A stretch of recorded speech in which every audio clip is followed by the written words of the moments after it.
3 or 4 months before the building commences, so that our space requirements, which are pretty limited, but if, for example, we are doing centralized hot water storage, then we need specific areas to be able to house that centralized storage. If we're doing batteries, we need an area where we can house our batteries.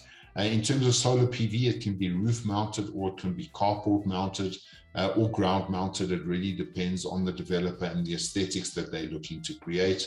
But certainly before they break ground is the ideal time, and obviously for them to be able to make any changes to their hot water plans for each unit, that then needs to be incorporated prior to the plans being finalized. And will Brightlight then manage any of the policy requirements around the power, water, solar panels? I mean, there's a number of different policy requirements and bylaw requirements and this requirement and that requirement. So is that all managed in-house by your team? Exactly. So we handle all of the regulatory compliance.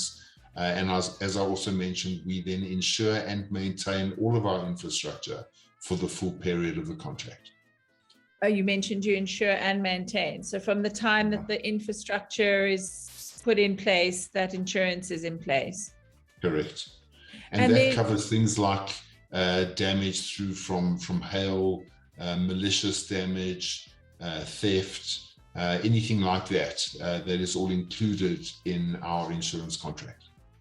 And how important is the turnaround for you? So from the time that developer breaks ground, obviously often there's a sales period, there perhaps is various kind of, sales targets that they need to reach before different areas are released.